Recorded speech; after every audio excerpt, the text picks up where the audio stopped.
there. I don't know. Oh no. That's me, that's my bad. Anyways, could have been worse. So, we'll define, remember, there's no charts here. There's no tokens.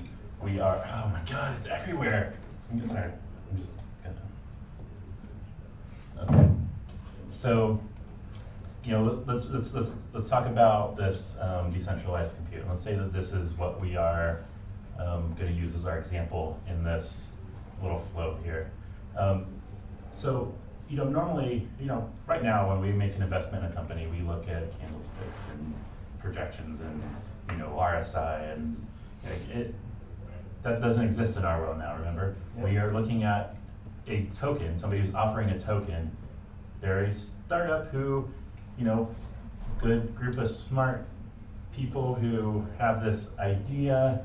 How do we figure out if this idea has merit?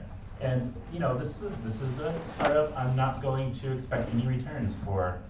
If everything goes amazingly well, 2 years, how do I assess this? How do I figure out if they have value? So the first thing I do is there a demand for what they are offering? If we're going to use this compute, then yeah, sure. There's a ridiculous demand for compute. Everybody needs computational power for everything. So yeah, the market demand is there. First smell test pass.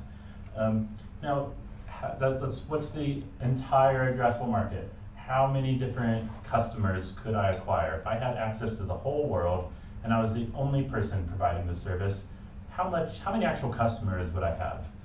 What is that? Compute. Maybe this isn't the best example because everybody needs it. Maybe it's what's something that hardly 4 billion. What? 4 billion people. Yeah, literally, yeah, almost everybody. So yeah, two-thirds. Yeah, two-thirds of the people, and the other third needs it. They just don't have access to it. But they have smartphones. Well, that's true. A lot of them do. Yeah, and they need compute. So yeah, to me it wasn't best, but some ideas, some things are for a small market, which sometimes a small market where they the only. Some businesses are way better being the only player in a small pond than be just have a huge pond and have lots of other. I'm mixing analogies, whatever. So the way that we're going to tear this down, we're going to start to look at how valuable this offering that this company has is. We'll first look at, okay, so of all the people that need this, like how many of them can I reach? Like what, if I could reach everybody, what would that number be? And it's a pretty straightforward question. How many people can I talk to? Like if I had spent all the money on all the ads, like how many people could I get my message to? And then we want to break it down a little more and say, okay, so so compute power, like I have all these access, but there's some people that don't have internet. I can't really provide them much on decentralized compute if they don't have internet, right? And and maybe they just don't need it at all. So I would drop them out when it comes to serviceable. If you don't have internet, you're not serviceable for decentralized compute. And now it's like at the next level and say, all right, you're serviceable, but are you obtainable?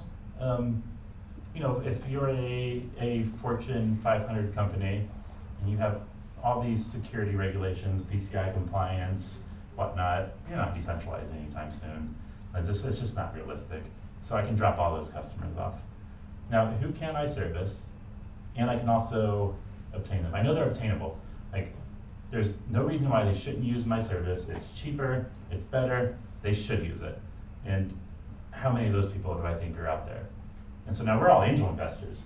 And a startup is giving us this pitch saying, here's the breakdown, here's what we think. And now we have something that we can argue with, or not. Maybe they agree, like, yeah, I get it. But we can start to poke holes.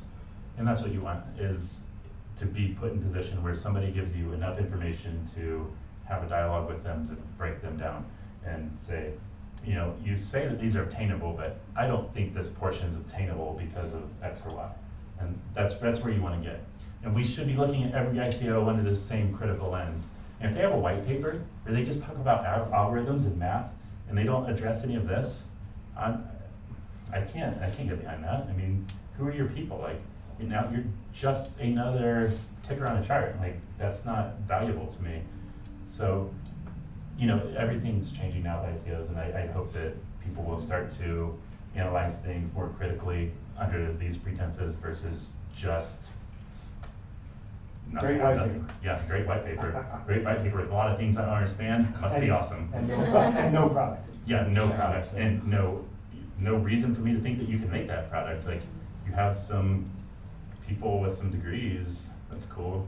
Like, A lot of smart people. A lot of smart people do things, right? That doesn't mean shit. Does the service attainable market factor in the competition in any way, or is it theoretical without competition? Yeah, so the serviceable is without competition. You're getting obtainable, that's where the competition factors in, is Is when you this get down to second from the obtainable. bottom then? You know you're not gonna get everybody. Right. You know, if they're a viable, like. So if you had 100 million Americans and you think that there's gonna be 3 or 4 players, you can get to, 25 million maybe. Yeah, And then that average times. You have to factor in loyalty that you will not overcome, because there's gonna be a certain amount of loyalty. Even if your product's better, there will be loyalty, the just general friction to conversion that will be difficult. And that's where a lot of the pitches will overestimate themselves. Like, we're better in competition, We're gonna have 8%. everybody will choose us. No, you're not. You're gonna, Yeah. so, you look at that, and that's where you can detect a lot of hubris, and that's a big problem. Like,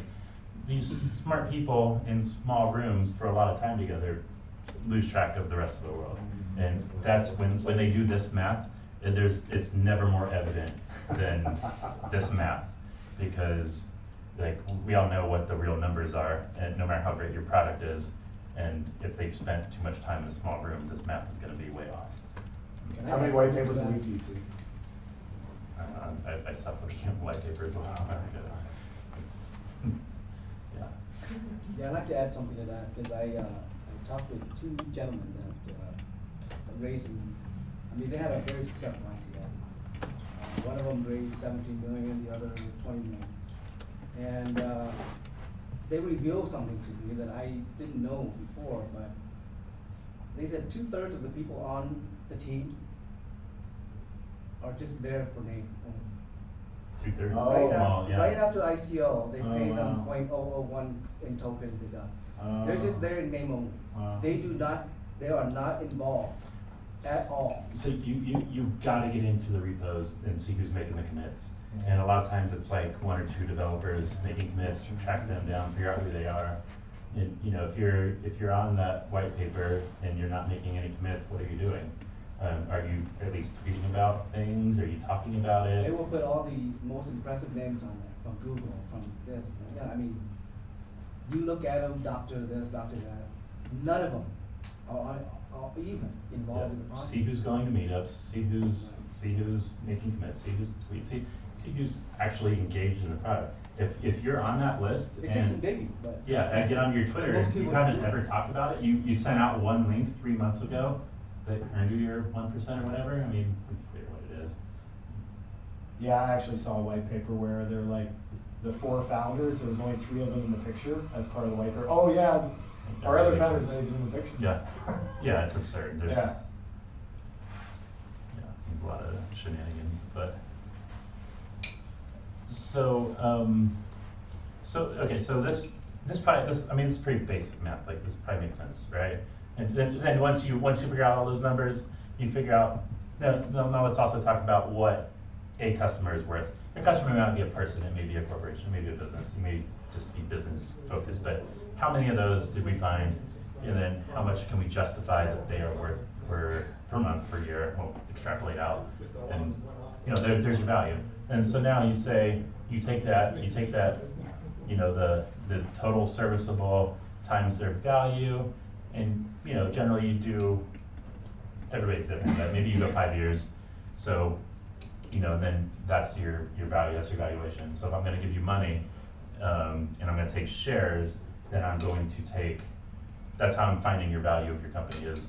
And I should put maybe times of 5 there, you take that times maybe 5, maybe your 5 year, but everybody's different. And so now when we look at you know, an offering a token, but we'll call them companies, we're gonna look at, God, I wish I could transition better. I feel like I'm nailing it, and then it just doesn't.